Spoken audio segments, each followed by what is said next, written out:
Bismillahirrahmanirrahim. Assalamu alaikum, dear viewers. Welcome to this second session of self-improvement through the Quran series. We began this series yesterday to welcome the month of Ramadan, and we had already discussed the fact that there is a special relationship between the Quran and Ramadan.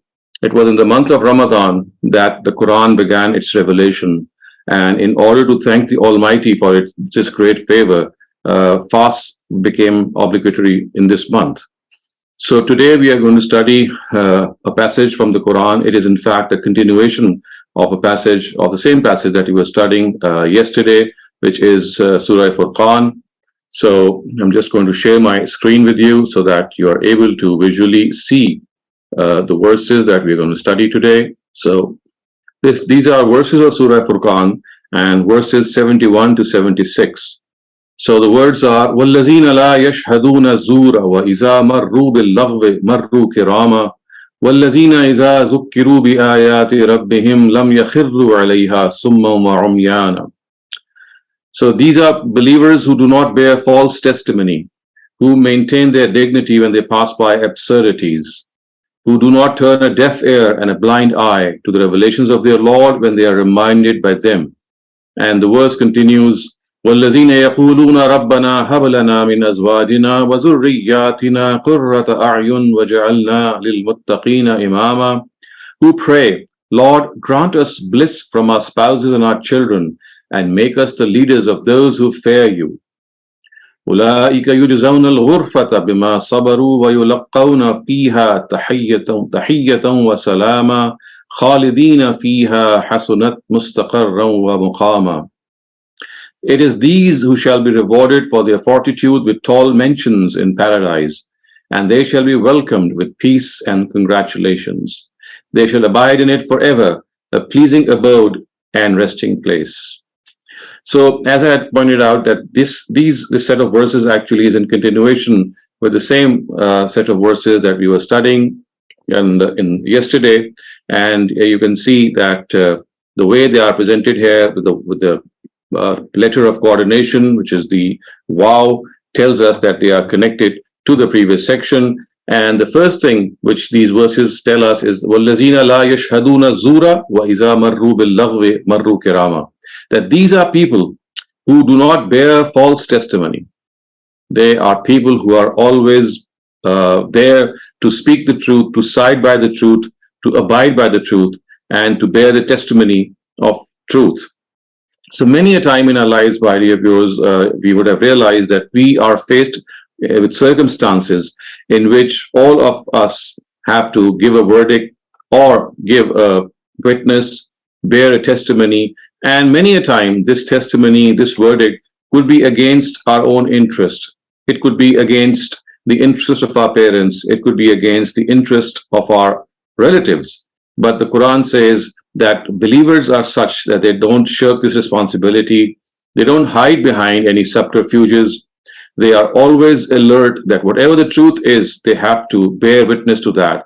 And regardless of the fact whether people who are around them are happy with them or not, whether they would be even more jealous of them or not, whether they would inflict them with more harm or not, their priority is that they always submit to the truth, they always side by the truth, they always abide by the truth. And therefore, in no cases do they wear this false testimony. So the words are, وَالَّذِينَ لَا يَشْهَدُونَ الزُّورَ وَإِذَا مَرُّوا بِاللَّغْوِ مَرُّوا كِرَامًا. And the second thing which is mentioned here is that they passed by absurdities, nonsensical things with dignity, which especially means that things which are trivial, they are frivolous, they have absolutely nothing to do, they have nothing to do with things which are foolish, which fall into categories that are below the dignity of mankind. They would not indulge in such things. For example, in swearing. Now, we have this observation, I think you would agree, that whenever people sit by, we have this tendency of swearing and using bad words and using not only bad words, but vulgar words. So one of the things which when clearly see regarding this verse tells us is that when they sit together or when they talk to each other in their conversations, they always hold their dignity. They stick to their dignity. They don't talk nonsensical things. And in fact, the word here Marru bil laghwi marru kirama. Laghw is a word which means, I mean, it refers to all kinds of absurdities. It doesn't just refer to things that we talk about. It's things that we indulge in as well. So, as believers, we are required to do our due diligence in these things. We must never indulge in things which are below our dignity. And especially, dear viewers, in this blessed month of Ramadan, when people at times they do get tired and they do get frustrated because they've not eaten food or drunk water. It is in this situation that we do become cranky, we do become irritated, and in order to kill time, in order to pass time, we indulge in such frivolous activities. So instead of indulging in such frivolous activities, believers are required to pay more attention to things which are which possess that nobility, which possess the higher cause of things which relate to our soul, through which we can pay attention to improve ourselves. So it's very important to realize that every single moment that we have on this planet Earth is of supreme importance. Every instant as it passes by, it is an instant lost. So we have to make the best of the time that we have. And to make the best of the time that we have to make a plan for our lives. We have to carve out a mission before us. We must know what we have to do. So it's not that the Islam, religion, or the Quran is against entertainment. It is against amusement. No, that is not the case. What it is against is frivolous activities, things which are absolutely below human dignity. So, وَالَّذِينَ لَا يَشْهَدُونَ الزُّورَ وَإِذَا مَرُّوا بِاللَّغْوِ مَرُّوا كِرَامًا.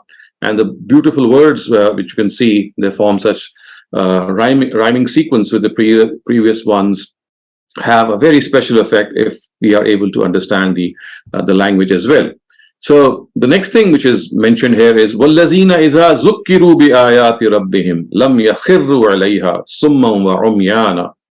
So they are people who do not turn a deaf ear and a blind eye to the revelations of their Lord when they are reminded by them. So we have been discussing this, that as far as the real role of the Quran is concerned, especially in moral directives, it is not that it is for the first time informing us about what morality is, because this is something that is already ingrained in us. By birth, we know what right and wrong are.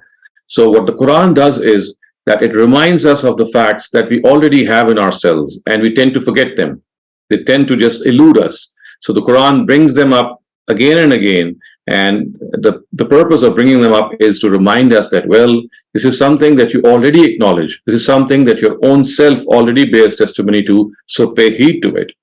And the verse here, it tells us that when believers are reminded of these things, when they are reminded of the Almighty, when they are reminded of the signs of the Almighty, they don't turn a deaf ear, they don't turn a blind eye, they always listen to them.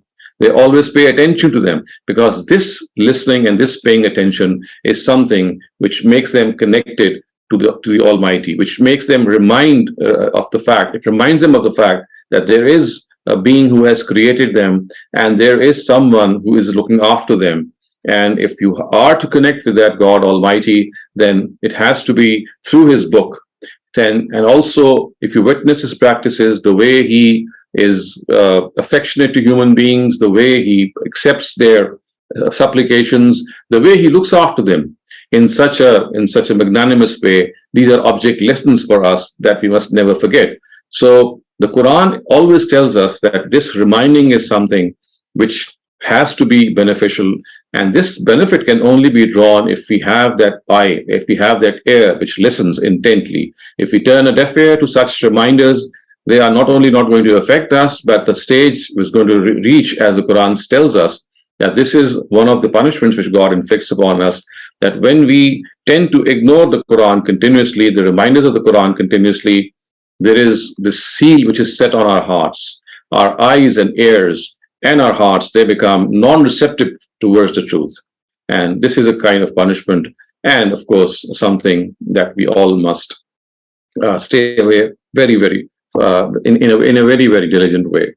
So the next thing which the Quran tells us in this regard, regarding the traits of a believer, are that وَالَّذِينَ يَقُولُونَ رَبَّنَا هَبْ لَنَا مِنْ أَزْوَاجِنَا وَذُرِّيَّاتِنَا قُرَّةَ أَعْيُنٍ وَاجْعَلْنَا لِلْمُتَّقِينَ إِمَامًا.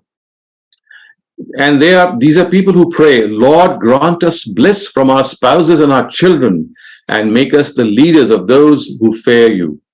So you see, this is something which you see as a very common theme in the Quran. The Quran comes back to this theme every now and then, and that is the family life that all of us are passing through in this world. It always concentrates on the strength of that family life, and obviously the strength of the family life relies on the attitude which is adopted by the spouses. Not only the attitude which is adopted by the spouses, but also the supplication and the prayer that we offer as spouses to the Almighty, before the Almighty, asking for His help.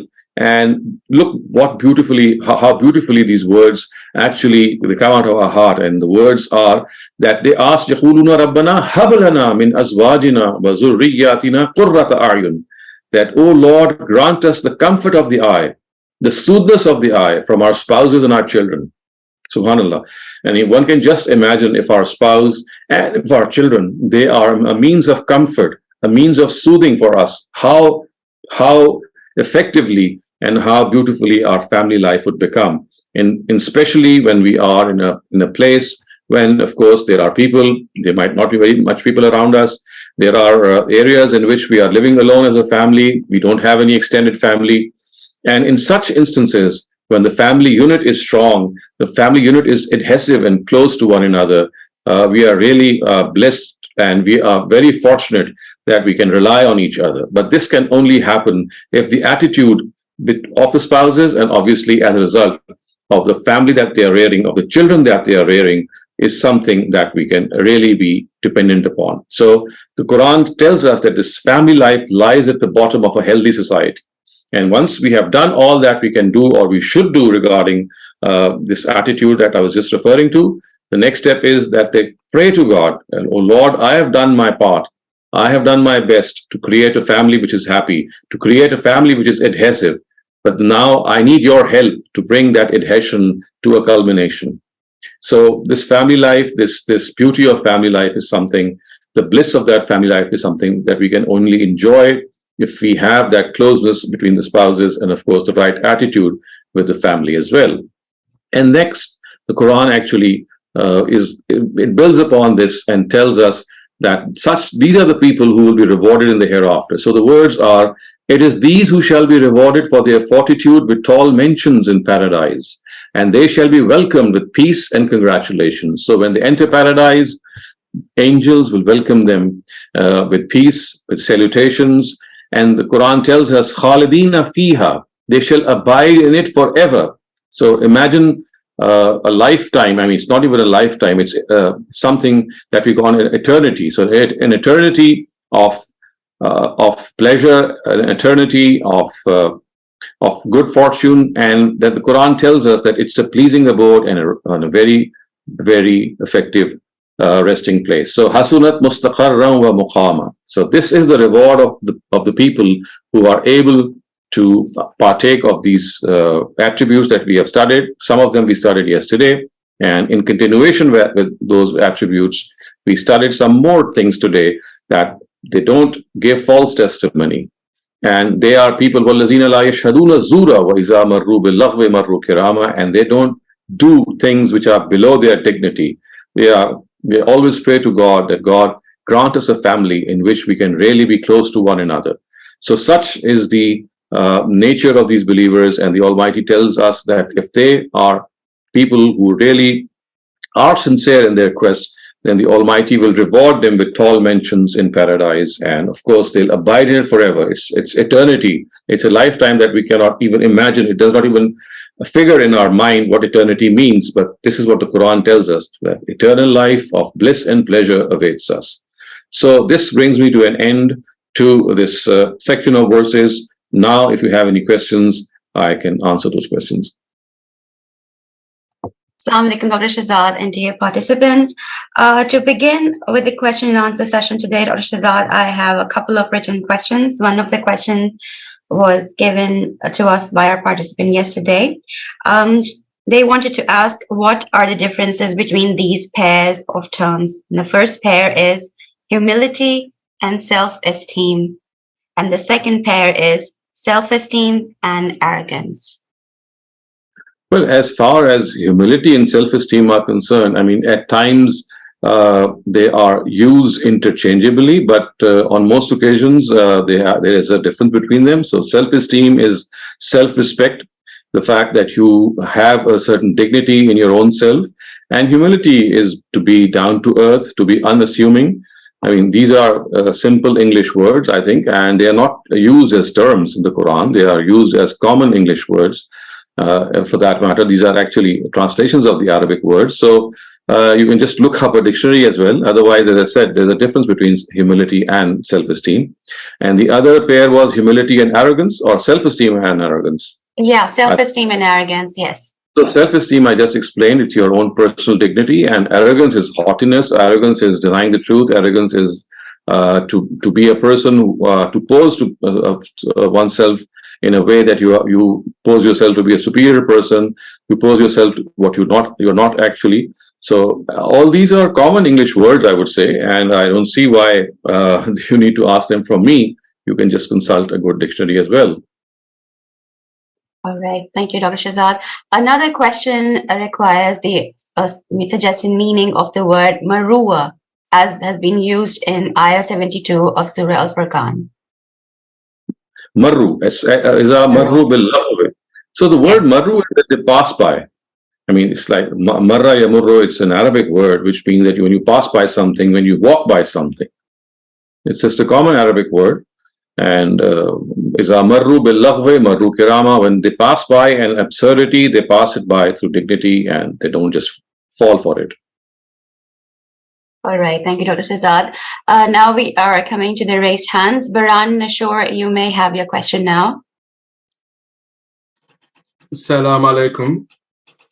Walaikum assalam. My question was about the dua you make for for righteous spouse and to like have comfort and for the spouse and the children. Does this dua, can you make this dua while you're not married yet and have no children yet, or can you only make this when you have done your part in searching for a spouse and having children after that? Like, yes, I got your question. I think you can make it on both occasions. Obviously, when you're married, it's very meaningful. But when you're not married, what you're implying is that God, whenever I get married, please do accept my prayer, which is such and such. So the implication is that if I'm not married, whenever I get married, God, please grant me this prayer. So you can make this dua on both occasions. Thank you. Tariq Javed, you may ask your question now.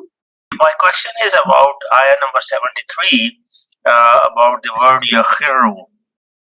So this applies actually for the people at that time in the era of Rasulullah. But if we apply it today on the Muslims, most of the people who study Quran, they only refer to the translation or tafsir of their school of thought. They would not like to study the opposite school of thoughts. So what are your comments on that? How should the people behave today? I think that we have to first understand that what primarily we should do is, if you are not aware of the Arabic language, you just read a good translation, any translation, I would say. And out of experience, I can tell you, seldom is there any major difference. I mean, there could be instances, maybe 1%, even less than 1%, in which there could be a major difference in translation. The difference comes in exegesis or in tafsir. And for that, I would say that, I mean, if you stick to a translation and whenever you get that question regarding the translation that you're studying, you can consult all sorts of tafsirs, and there are two levels for this. For example, if a person is not an advanced student of the Quran, he can just pick up any tafsir regarding which he, holds the author in reverence, or he trusts that author. I think that is sufficient. But for an advanced student, my recommendation would be that he should consult 2 or 3 tafsirs of different schools of thought and then make up his own mind. So it depends who you are. If you're a common person, you are not required to do that research because, see, as I said, It's basically finding out the meaning of the Quran, and wherever you have that question, you find an answer and just move on in life while following it.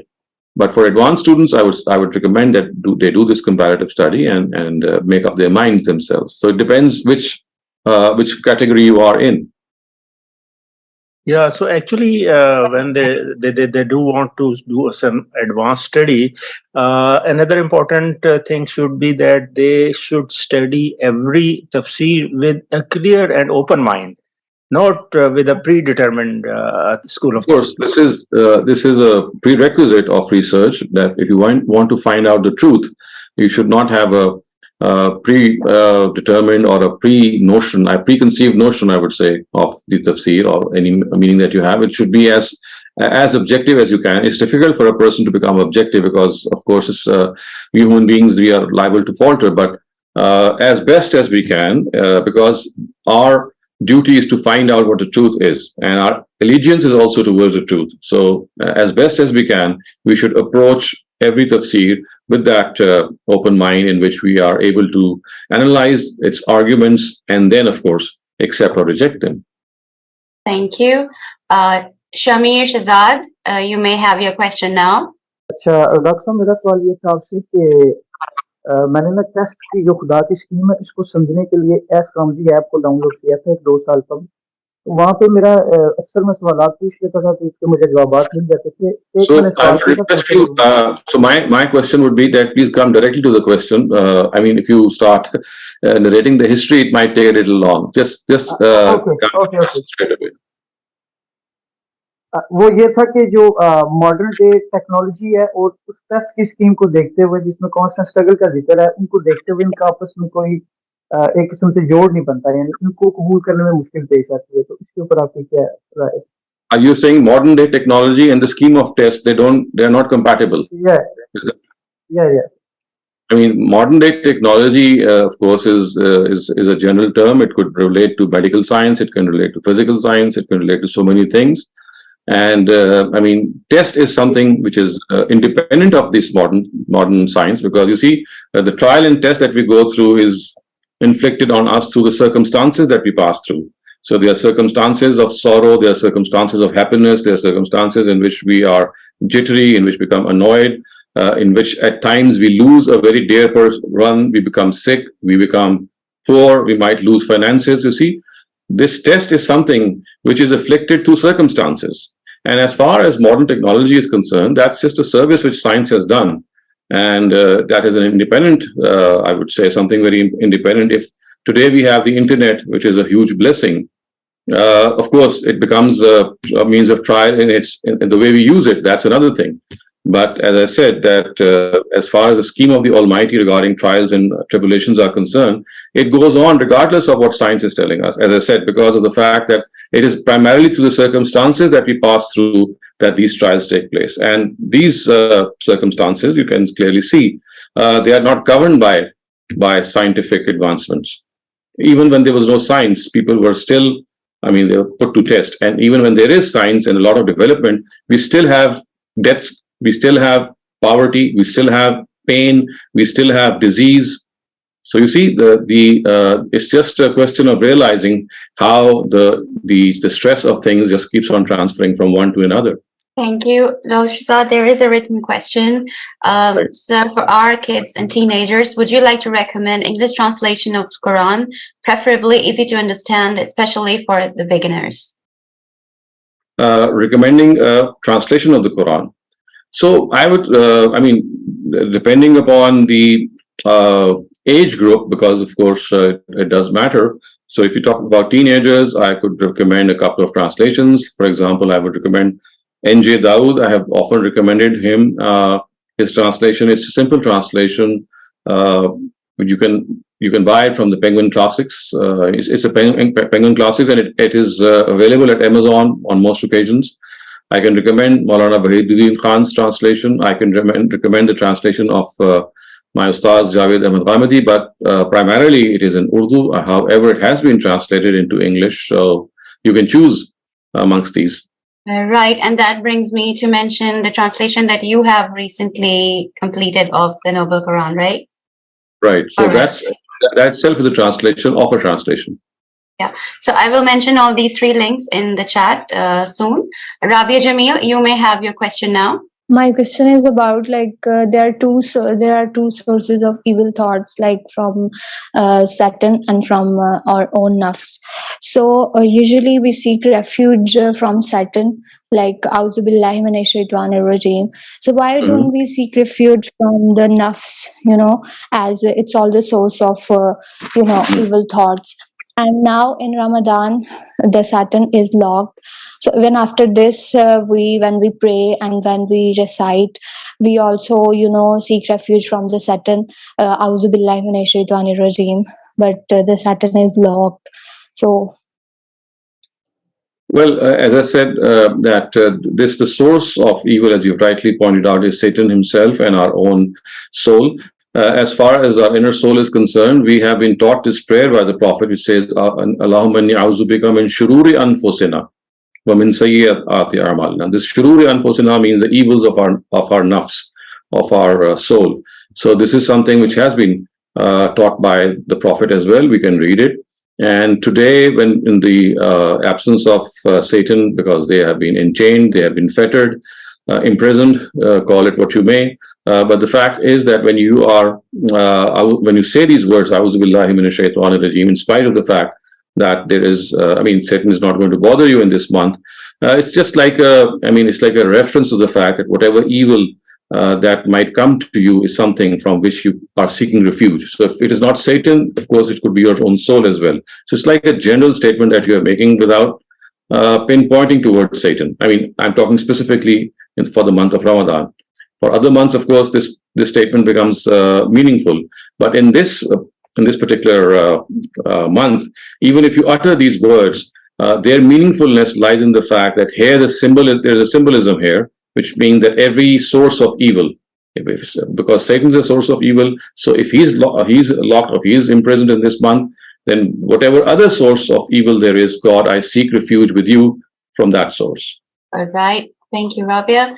Now we have Samra. Samra, you may go ahead now. Assalamu alaikum, sir. Walaikum assalam.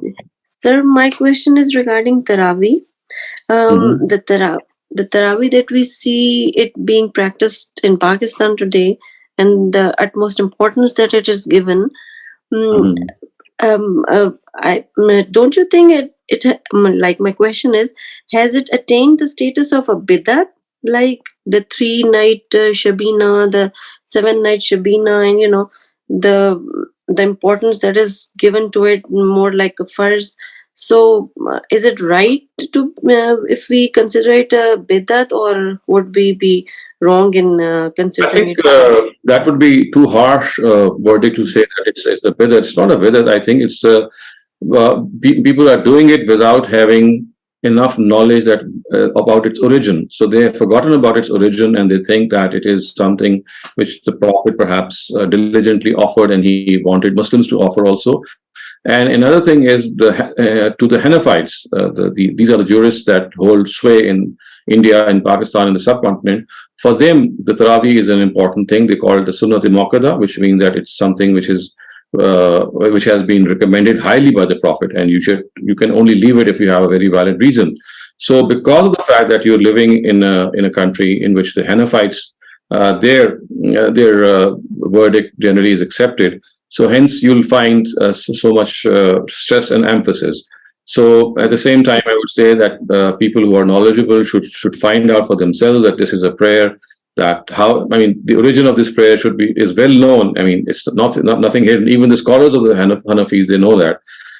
So it's a question of just focusing and concentrating about the origin, knowing its value, and finding out that yes, it has a certain degree of importance, but its real time is at the Tahajjud time, and that is where it should be offered. And if there is any problem in offering that, only then we should take recourse to the Isha prayer in which it is offered. So, if you know the details, it's fine. But I would not say that it could be classified as a religious innovation or a bid'ah. Not Tarawih in itself, but like the concept behind it, or the people, the I understand your disturbance. Yes, for example, the 3-day Yes. Shabina that you're referring to, or the 7 day. I mean, that they really tax one's mind, and it's like Ji. compensating for something that was not done in the whole month. So people think that, well, if they do it in the last 3 days, that's like a compensation. And finishing the Quran in the last 3 days, it's a total innovation, I would say. It's something which was never done ever. Yeah. But I mean, I would still not say it's an innovation. All that I would say is it's something which is really, really a deviant practice, and one should know that. I mean, simply by attending or even watching such, such things, you get you feel that this would never have been part of religion. And people who are participating and listening to the Quran in 3 days, they themselves know that how difficult it is for them, and all that they're doing is trying to compensate for the tarawih that they missed in the whole month. Exactly. People who go, they said we don't even understand a single word. Thank you. Sumbul, you may have your question now. Assalamu alaikum, Dr. Sahab. Dr. Sahab, I just want to know about obligatory parts of namaz. I'm a bit confused. And the other thing is that I know Sajda Sahab, but I don't know, like, would it cover everything? Like, sometimes I go in Sajda and I forget whether it's the second one or the first one. And then if I read Surah Fatiha in the Qiyam, Right. So it can cover everything, and which are the obligatory parts? So as far as the mandatory parts or the mandatory utterances, to be precise, are concerned, there are 5. So the first is Allahu Akbar. I mean, whenever you have to say Allahu Akbar, like when you start the prayer, when you go for kneeling, when you stand up, and then of course you go for prostration. So all those instances in which you are saying Allahu Akbar, they are mandatory part, and they have to be uttered in Arabic. Then we have Surah Fatiha, which is the second. The third is the Quran that we read after Surah Fatiha in the first 2 rakats. The fourth is Sami Allahu liman hamida, and the fifth is Assalamu alaikum wa rahmatullah. So these are the 5 mandatory utterances of the prayer, and they have to be said in Arabic also. All the rest are not mandatory. They can be said in our own language, and any dua that we have in mind, any expression of gratitude or glorification of the Almighty can be said at the instances of prostration, of kneeling, while we are sitting in the qada, and whether we use the Arabic language or any other language that we are comfortable with. So these are all optional practices, and they make the prayer even more, I would say, involving if we know that there are certain parts that we can read in our own language as well. But these 5 utterances have to be in Arabic. As far as the Sajda Sahab is concerned, the principle that you can make out from the practice of the Prophet is that whenever you can, whenever you are able to make up for the thing that has been lost, you should make it up and then offer Sajda Sahab. If something is that you have done cannot be done, in the course of your remaining prayer, then just forget about it, and at the end of the prayer you do Sajda Sahab. So if you are able to make up what has been lost, then the principle is that you make it up and then you offer the Sajda Sahab. And if that is not possible, then you just offer Sajda Sahab. I'm sorry, I missed the fourth one. It was after recitation. Fourth one is Sami Allahu liman hamida. When you say Sami Allahu liman hamida, that is the 4th utterance, which is mandatory. Okay. And is it okay if I'm confused about how many sajdas did I do? So I can do a 3rd one, like. Of course, if you forgot the amount of sajda, you just say Sajda Sahab, because it's not a 3rd one actually. It's the Sajda of Atonement. It's an independent one, and as I said, that if you remember what you had done, that you had left out, and if that is something that you can do, that's, for example, when you had offered the prayer, let's say you had offered 3 rakats of your prayer. And you thought that you have, let's say that you have done 1 rakat short, and now you know that you still have the time that you can pray the 4th rakat. So instead of saying salam of the 3rd rakat, what you can do is you've already said your salam. You can get up and pray that 4th rakat which you thought you had missed out. So the bottom line is that whatever you have missed out, if that can be made up, you make it up and then you do the prostration. And if that cannot be atoned for or that cannot be made up, then you just do the sajda. Okay. And for example, if I sleep during my sajda, like I feel that I slept and I think that doesn't matter because this would occur mostly, I would say, in your voluntary prayers, on your optional prayers, because the person would go. I mean, would increase the amount of time in sajda or prostration when he or she would be alone, I guess, or offering the optional prayer. And if you think that you have slept or maybe dozed off, I mean, it's just an idea that you can take for your own self that whether, for example, if you slept for a long period of time, did you break your wuzu? And was it in the part of the prayer, or was it that you had done the prayer and you were just offering a sajda? So it depends what the situation was. If you think it was part of the prayer and you slept and you were not sure whether your wuzu would have broken or not, that would be another situation. But I think in most cases it would hardly be. I mean, the practice that you doze off for a long time in the state of a prayer. I mean, of a prostration, because the posture is such that you cannot doze off in a deep way when you are in the state of prostration. I would reckon. oh, so I never thought about my wuzu. I just thought, okay, I missed a sajda or maybe I did something. So that's another point I need to check. Yes. Okay. So if I'm not sure, I can just do salam and do wuzu and do the Yes. whole thing again. No, you don't need to do it again. I mean, if you think that if the dominant view that you have in your mind is that you were okay and your wuzu did not break, then it is fine. Just go after what your mind says. If you have a serious doubt or a very heavy doubt, I would say that you might have broken the wuzu, then yes. Otherwise, you just rely on on the dominant view that you might have in your mind. Naveed Irfan, you may ask your question now. जी अस्सलाम वालेकुम। वालेकुम अस्सलाम। जी जिस नमाज के ही ताल्लुक से मेरा सवाल है कि हम जब नमाज पढ़ रहे हैं तो जो हम अरबी में अल्हम्दु शरीफ पढ़ रहे हैं, सूरह फातिहा और फिर कुरान की आयतें पढ़ रहे हैं, तो उसके साथ में अगर हम उसके मायने दोहराते हैं मन में, तो फर्ज नमाज में भी जैसे इमाम साहब पढ़ रहे हैं उसके साथ में या खुद भी पढ़ रहे हैं, तो कंसंट्रेशन में बढ़ाने के लिए तो क्या मतलब ये गलत तो नहीं रहेगा? मतलब कई बार ऐसा भी लगता है कि मैं रिपीट कर रहा हूँ उनको।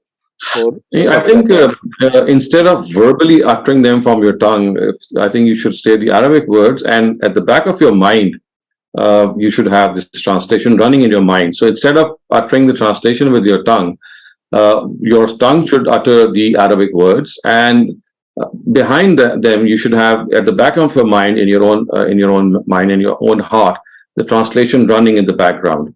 I know it's slightly difficult, but I mean, it's like understanding a language directly. So when you know Alhamdulillah Rabbil Alameen, what it means, so you're saying Alhamdulillah Rabbil Alameen and understanding at the same time. So that is something which is already in your mind. And also, you have to understand that when the Imam is loudly praying, you don't need to repeat those words. Your praying is the same as when you listen to him.